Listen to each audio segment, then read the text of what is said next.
What's up, everybody? Welcome to video number 19 in this How to Draw series with Dees. And here's what we're going to do today. We're going to be learning about how to create space with value and detail. What's called atmospheric perspective. When you look at something that is far away, everybody thinks that the air is clear.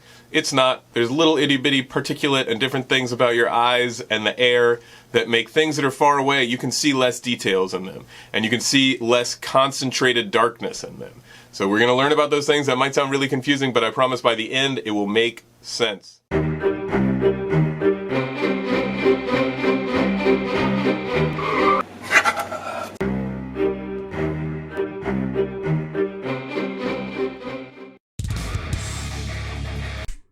Hello, ladies and gentlemen. Dees here, coming back to you with the next in our line of the long series of how to draw videos.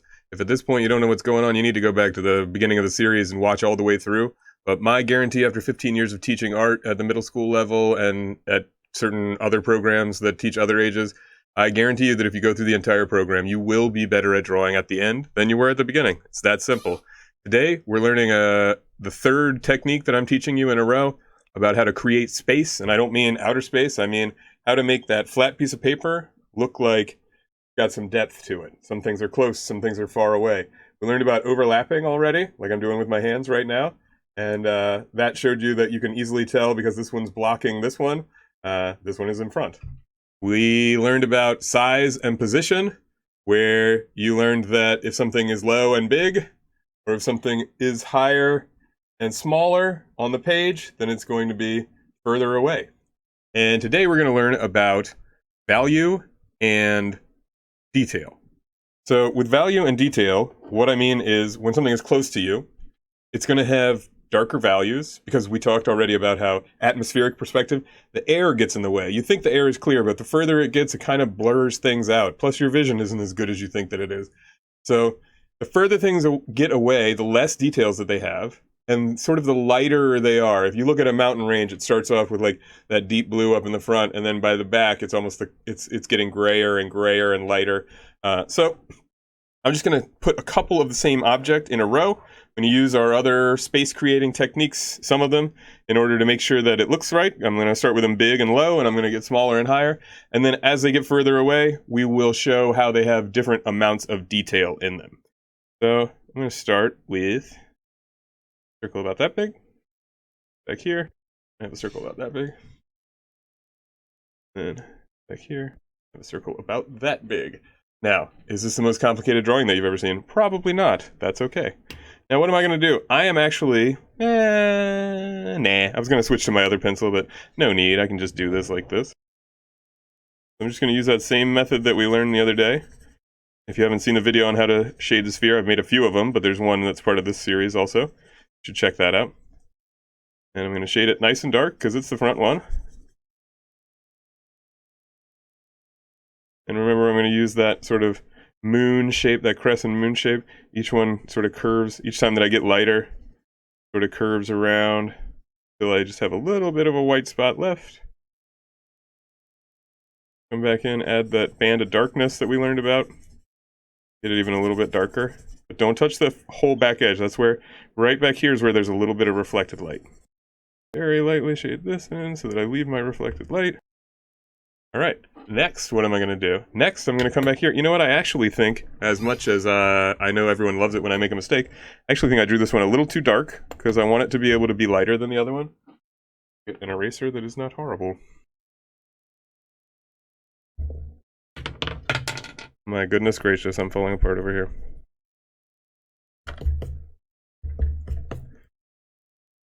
All right, so I'm going to go lighter than I did the last time.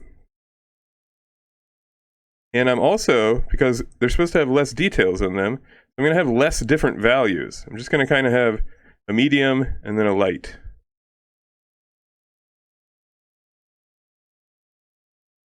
A little bit of an implication of that band of darkness. That is it. A little darker around the edge. Okay. You see, we're getting, as it gets further away, it's getting a little bit lighter. This one all the way back here, I would just color in. Then we could do our horizon line, which is the line that separates the ground and the sky, the wall and the floor, whatever it happens to be on your particular drawing. so that we know that one is the furthest away. And then we could also make it so that there's a walking path. There's a path. And the point of this path, oh, I think we know. To go look at all these wonderful balls for the tourists that come to ball land and want to see the wonderful collection of balls that draw in all the tourists. And then I would have it a little bit lighter back here. I'm not going to make this a very dark road. I'm going to start pretty light. And it gets a little bit darker as it comes down. Using my scumbling, just kind of long loop-de-loops to fill in space. And I'm varying my pressure. I'm pushing a little bit harder as I go along. If some of these things that I'm saying make no sense to you, there's a reason for that, and it's because you didn't watch the earlier videos. You should go back and watch those. I'm not trying to just get views here. I love views. You should definitely put on my videos on infinite repeat while you sleep every night. But that is not why I'm telling you to go to the beginning. I'm telling you to go to the beginning if you didn't understand what I meant when I said scumbling, because I talked about that in one of my earlier videos. You didn't understand what I meant when I said varying your pressure, because I talked about that in one of my earlier videos. I just don't want to have to spend all my time, I don't know, repeating myself. Is that fair? That's fair. I choose to say that that is fair. Start seeing a little bit of some details where we could see like some wrinkle, you know, how when they pour like a concrete or something like that, it's not always the smoothest thing in the world, or walking past at the park or something are not always the smoothest things in the world. So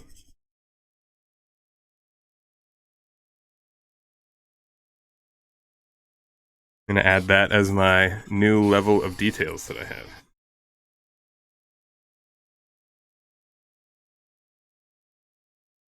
You'll notice how whenever I get like a big jump in my value, we talked about this earlier on the value scale video, but whenever I get a big jump in the values, like it goes from really light to really dark really quick, I like to jump back in there and go rework that area so that I can make it a little bit more of a gradual, like a little bit by little bit fade.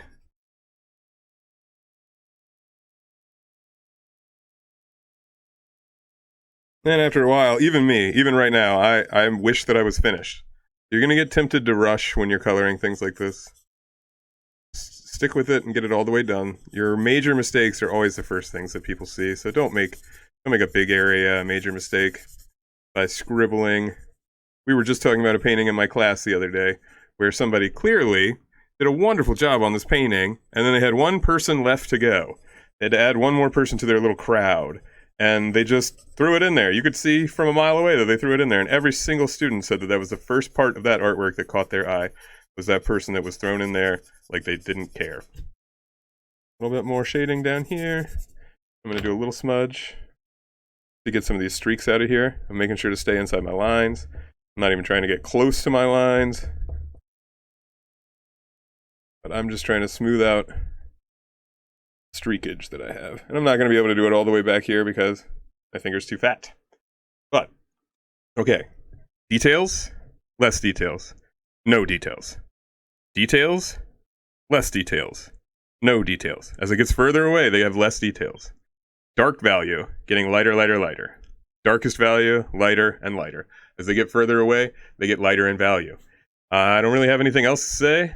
This is a really good technique to use when you're drawing, coloring, especially finishing an artwork. Anyway, I hope you're following along. Go back and check out any videos that you missed. Check the next videos out. Keep going. I guarantee if you do the whole series and you do all the practices that I tell you to do, because I would like you to do this twice, at least twice in your sketchbook, you're going to wind up with pretty much a full sketchbook if you do everything that I ask you to, and you're going to be at least 100% better at drawing than you are now, if not 100 million% better than you are now, because you're dealing with straight wizard when it comes to art education. I have the beard, I have the knowledge. Smash that like. Poof.